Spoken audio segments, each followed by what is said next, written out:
प्रदेश का सर्वाधिक लोकप्रिय मीडिया दिव्य हिमाचल एक बार पुनः अपने पाठकों के लिए लेकर आया है एक लकी योजना कौन बनेगा लखपति, जिसके तहत प्रथम विजेता को दिया जाएगा 1 लाख का नगद पुरस्कार व रेफ्रिजरेटर, वॉशिंग मशीन से लेकर अन्य ढेरों पुरस्कार। तो आज ही अपने नजदीकी एजेंट या हॉकर से अपनी दिव्य हिमाचल की प्रति सुनिश्चित करवाएं व जुड़ जाएं दिव्य हिमाचल के इस लकी कूपन योजना के साथ।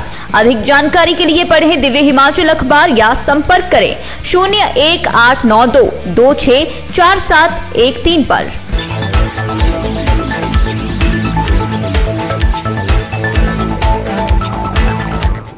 दिग्गजों के टिकट कटे। नमस्कार, आप देख रहे हैं दिव्य हिमाचल टीवी और मैं हूं आपके साथ पल्लवी शर्मा। मैं आपके सामने हाजिर हूं हिमाचल आज का मुद्दा लेकर। कांग्रेस ने विधानसभा चुनावों के लिए अपने प्रत्याशी फाइनल कर लिए हैं। कांग्रेस ने इस बार 19 नए चेहरों को मौका दिया है और अब इसकी लिस्ट भी सोशल मीडिया पर खूब घूम रही है। किसका कटा टिकट और कौन कौन है नए चेहरे, हम पहाड़ी में इसी पर चर्चा कर रहे हैं राजेश शर्मा और ओंकार सिंह।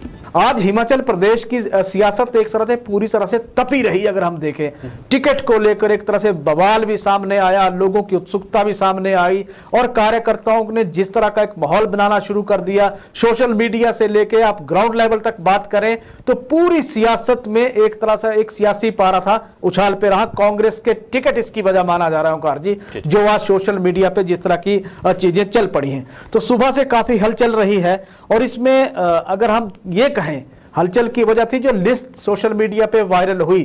2 लिस्टें वायरल हुई हैं। पहली लिस्ट में आए 22 टिकट, फिर जो दूसरी आई थी उसमें 68 के 68 सारे टिकट एक तरह से तय हो गए। थोड़ा सा मामले को बताएंगे विस्तार से कि हुआ क्या था ये। बिल्कुल, ये जो राजेश जी आप देखेंगे कि सोशल मीडिया पे जो कांग्रेस कैंडिडेट्स की लिस्ट वायरल हुई है जी, इस लिस्ट के वायरल होते ही आप देखेंगे कि कांग्रेस की जो चिंताएं थी उसमें आग में घी डालने वाली जो है वो कोशिश की गई है, जिन भी शरारती तत्वों ने इस तरह से किया है। हालांकि कांग्रेस अपने बूते पे जो है वो कानूनी कार्रवाई भी इस लिस्ट के खिलाफ कर रही है। 68 के 68 विधानसभा क्षेत्रों की एक लिस्ट दिखा भी रहे बिल्कुल दिखा भी रहे जो वायरल हुई है सोशल मीडिया पे जो वायरल जी। और पूरे प्रदेश में इसकी पूरा दिन जो वो हलचल रही और कई तरह की अफवाहें उड़ती रही। लोग पूरे प्रदेश से ही दिल्ली फोन लगाते रहे, दिल्ली से पूरे प्रदेश में फोन आते रहे जी। तो बाद में ये जो है हमारे हिमाचल में जो कांग्रेस की मीडिया प्रभारी हैं अलका लांबा और राष्ट्रीय कांग्रेस की प्रवक्ता है, मुख्य प्रवक्ता है जी, तो उन्होंने आज ये स्पष्ट किया है, स्पेशल एक इन्फॉर्मेशन उन्होंने दी है कि इस तरह की कोई भी लिस्ट जो है हाई कमान की तरफ से फाइनल नहीं हुई है, कोई भी इस तरह की लिस्ट जारी नहीं हुई है, ये मात्र अफवाह है जी। मुकुल वासनिक की तरफ से ये लिस्ट में इसमें क्योंकि नीचे जो साइन किए गए हैं ओंकार जी, जनरल सेक्रेटरी और इंचार्ज हैं केंद्रीय जो इलेक्शन कमेटी है, उनकी तरफ से उनके साइन किए हुई बाकायदा ये लिस्ट एक तरह से जारी की गई है। और इसमें अगर हम देखें तो 2-3 चीजें हैं। एक तो इसमें महीने गलत लिखा है ओंकार जी, 30 जनवरी 2020 इसमें 22 इसमें लिखा गया है। अभी तो ये तो सितंबर है, जनवरी महीना तो नहीं है। एक चीज तो वो महीना नहीं बदला गया है, साइन वही है, एक तरह से डेजिग्नेशन भी उनकी है और बाकायदा स्टैंप इसमें लग के ये वायरल चीजें जो की गई हैं। एक चीज तो आपने बड़े विस्तार से बताया कि ये आया है जिस तरह का सोशल मीडिया पे ये लिस्ट घूम रही है। अभी थोड़ा सा पार्टी के स्टैंड की आपने बताया कि कांग्रेस ने आपत्ति जता दी है, कांग्रेस ही बोल रहे कि फेक लिस्ट है, हमने कोई सूची इस तरह की जारी नहीं की है। लेकिन अगर इस सवाल को हम इस तरह से देखें कि अगर यह लिस्ट सही है या फिर अभी जो सूची जारी हुई है उसकी तो चर्चाएं इस तरह से चल पड़ी है कि कहीं पार्टी ऐसा तो नहीं देखना चाहती थी कि उसने जो लिस्ट जारी की गई है इसमें इसका रिएक्शन क्या होगा और आने वाले दिनों में कहीं पार्टी के लिए आसान हो जाएंगी चीजें नाम फाइनल करने में। इस तरह का माहौल क्या बनता हुआ नजर आ रहा है? बिल्कुल, देखिए राजेश जी, जो राजनीतिक विश्लेषक हैं वो अपने तरीके से चीजों को देखते हैं और हमारे पास जो उनके आज रिएक्शन आए हैं उनका ये कहना है राजेश जी कि नाम असली हैं और सूची जो है वो फर्जी है। ये कैसे हो सकता है? ये किसी ने जानबूझ के किया या किसी को एक तरह से आप देखते हैं कि पासा फेंकने वाली कोशिश हुई है, राजनीति में उछाल लाने की कोशिश हुई है, गर्माहट लाने की कोशिश हुई है। सही है। इस सूची को वायरल करने वाले कौन है इसका अभी तक कोई खुलासा हुआ नहीं है। आपने सही कहा कि ऐसी सूची के जरिए क्रिया की प्रतिक्रिया जो है वो जानने का प्रयास किया गया होगा।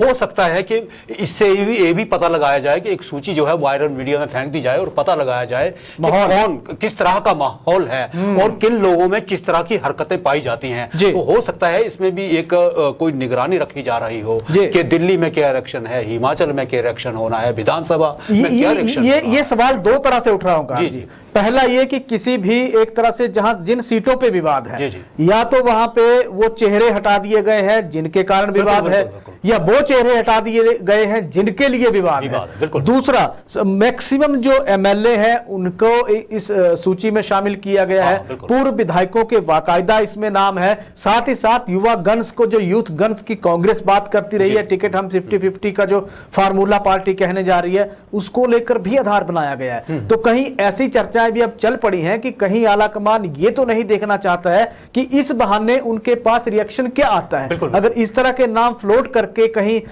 अगर कोई विरोध की बात उठती है, अगर कहीं आवाजें इस तरह की उठती हैं जो पार्टी के लिए खिलाफ ना हो, तो कह दीजिए कि हमारी तो सूची नहीं थी।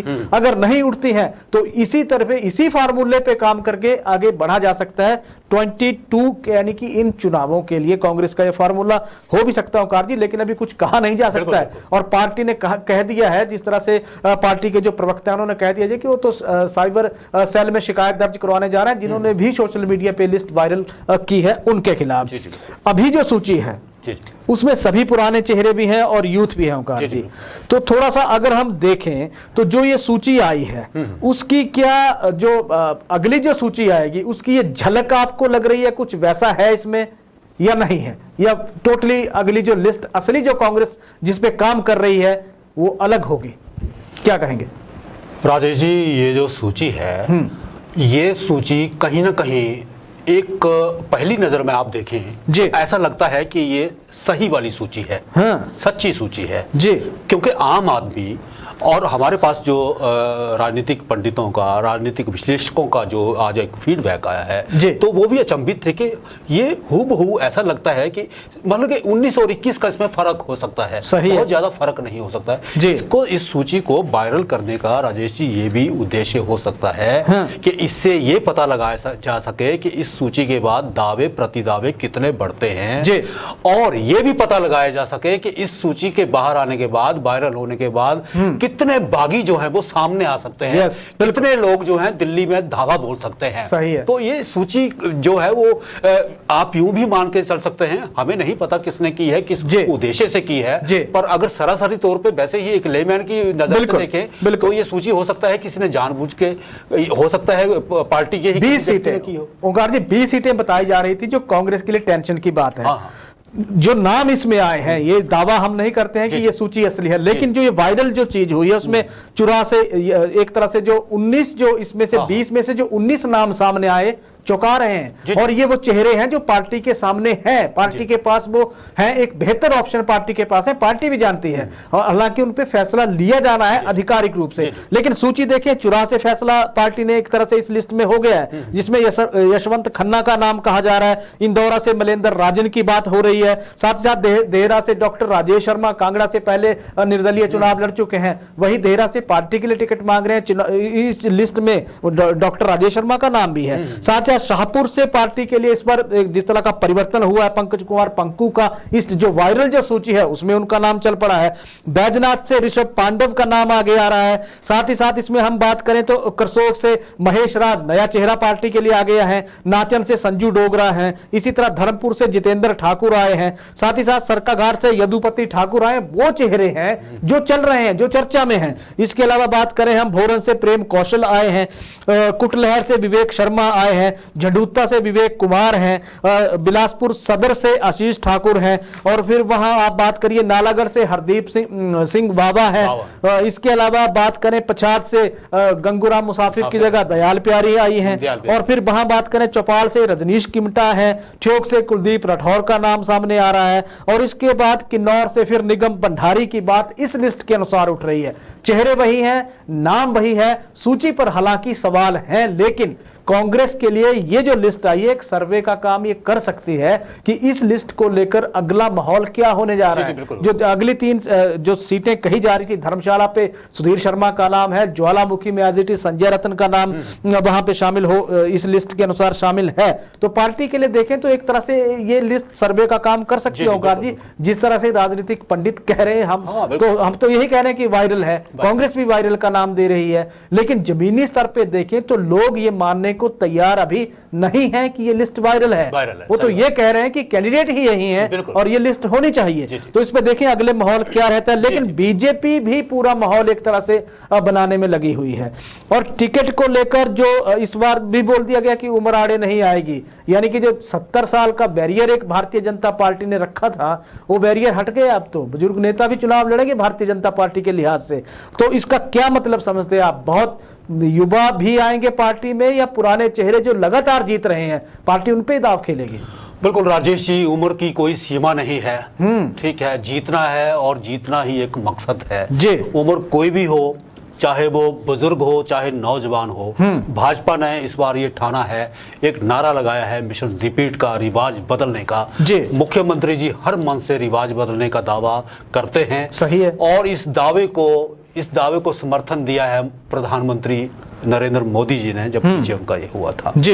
इस बार जो इन्होंने उम्र की एक सीमा हटाई है तो उसमें वो चेहरे हिमाचल से कांग्रेस भाजपा को मिलेंगे जो बहुत ही पॉपुलर हैं, विनेबिलिटी जिनमें है, जीतने की क्षमता जिनमें है जी। तो इससे कोई फर्क नहीं भाजपा को पड़ने वाला है, क्योंकि मैं एक बार फिर दोहराऊंगा कि इनका एकमेव उद्देश्य जो है वो विजय हासिल करना है। मिशन रिपीट इनका उद्देश्य है, उसी के लिए ये जो है ये नियम जो है इसको तोड़ा गया है। बिल्कुल, देखिए राज्यसभा के सांसद और बीजेपी के वरिष्ठ राष्ट्रीय प्रवक्ता हैं सुधांशु त्रिवेदी शिमला पहुंचे थे। प्रेस कॉन्फ्रेंस इनकी वहां हुई राजधानी शिमला में। वहां इन्होंने ऐलान किया है कि पार्टी के लिए ने टिकट के लिए उम्र की कोई सीमा नहीं रखी है। आपने ठीक कहा कि जिस कैंडिडेट में जीतने की क्षमता होगी पार्टी उसको टिकट देने जा रही है। हालांकि परिवारवाद को लेकर पार्टी का स्टैंड अभी भी क्लियर है ओंकार जी। अभी तक अगर हम इसको देखते हैं तो बीजेपी उन चेहरों पे दाव खेलेगी, उन चेहरों पर के साथ ही आगे बढ़ेगी जो जीतने की क्षमता पार्टी के लिए रखते हैं। क्यों? क्योंकि रिवाज बदलना है, बीजेपी ने मिशन रिपीट पूरा करना है। प्रधानमंत्री भी आ रहे हैं ओंकार जी, हिमाचल प्रदेश के दौरे, अब तो बिलासपुर के दौरे पे आ रहे हैं प्रधानमंत्री। तैयारियां कैसी हैं और जोश सरकार और संगठन में कैसा लग रहा है? बिल्कुल बिल्कुल राजेश जी, 5 अक्टूबर का जो दिन है वो बिलासपुर के लिए ऐतिहासिक दिन होगा। ऐतिहासिक इस दृष्टि से कि हिमाचल का पहला जो है all India institute of medical sciences AIIMS, उसका उद्घाटन प्राइम मिनिस्टर स्वयं करने आ रहे हैं। बहुत बड़ी बात है, बहुत बड़ा एक घटनाक्रम वहां होने जा रहा है, बहुत बड़ा एक कार्यक्रम होने जा रहा है। प्रधानमंत्री जी 5 अक्टूबर को आएंगे और लुहणु मैदान में वो हेलीकॉप्टर से लैंड करेंगे। उसके बाद जो है एम्स के कैंपस में वो पहुंचेंगे, उसका उद्घाटन करेंगे। उसी के उद्घाटन के साथ जो वहाँ हाइड्रो कॉलेज है, उसका हाइड्रो इंजीनियरिंग कॉलेज है, उसका भी वो उद्घाटन करेंगे। बिल्कुल। तो इसके लिए तैयारियां जो हैं पूरी, जो वीआईपी मूवमेंट है उसका एक खाका तैयार कर लिया गया है। पूरे डेकोरम जिस तरह से रहता है वीआईपी मूवमेंट का उसको कर लिया है। और जितनी भी सुरक्षा एजेंसियां हैं उनकी निगरानी में ये जो है जो सरकार और संगठन दोनों लगे हैं। जी दोनों लगे हैं। बैठकों का दौर चल रहा है। पिछले कल आप देखिए मुख्यमंत्री जयराम ठाकुर पहुंचे थे, तैयारियों का जायजा लिया, निरीक्षण किया है सारा। बिल्कुल। और परसों तो जेपी नड्डा साहब हिमाचल प्रदेश के दौरे पे आ रहे हैं। भाजपा के राष्ट्रीय अध्यक्ष भी अब हिमाचल के दौरे पे हैं और 5 अक्टूबर तक वो हिमाचल में रहने वाले हैं। मतलब संगठन को लेकर महत्वपूर्ण बैठकें होंगी, साथ ही साथ सरकार को दिशा निर्देश भी दिए जाएंगे। लेकिन एक डर है ओंकार जी, और डर लोगों को लग रहा है प्राइम मिनिस्टर के दौरे को लेकर। डर ये है कि जिस तरह का मंडी का उनका दौरा, एक तरह से जिसपे संकट के बादल मंडराए, झमाझम बारिश वहां हुई, फिर उसके बाद आप देखिए दिल्ली से वर्चुअली प्रधानमंत्री जुड़े, लेकिन एक वो तारतम्य बन नहीं पाया उस तरह का। अगर मौसम ऐसे ही हिमाचल प्रदेश में उस दिन होता है जो फोरकास्ट आई, आप बताने वाले भी हैं उसमें, तो फिर क्या कब मौका लगेगा प्रधानमंत्री को अगला उनके दौरे की, कि हम क्या उम्मीद रखें कि उनका दौरा फिर चुनावों से पहले होगा या फिर चुनावी जो बिगुल बजेगा उसके बाद ही होगा। देखिए राजेश जी, हम तो यही चाहते हैं कि प्रधानमंत्री जी का दौरा सफल रहे, मौसम साफ रहे। अगर ऐसा नहीं हो पाया तो प्रधानमंत्री जो है अभी चुनाव प्रचार के लिए आएंगे, जैसे ही आचार संहिता यहाँ लागू होगी तो उसके बाद उनके जो है दौरों पे दौरे होते रहेंगे। कार्यक्रम बीजेपी का बिल्कुल स्पष्ट है कि प्रधानमंत्री की 4 या 5 से ज्यादा जनसभाएं यहाँ करवानी है। तो उन जनसभाओं को जब भी वो संबोधित करने आएंगे और हिमाचल के हितों की वो जब भी बात करेंगे, जब भी आ सकते हैं प्रधानमंत्री हिमाचल को दूसरा घर समझते हैं। जी बिल्कुल, दूसरा घर समझते हैं। लेकिन आप ये देखिए कि थोड़ा सा खतरे के बादल तो अभी मंडरा ही रहे हैं ओंकार जी।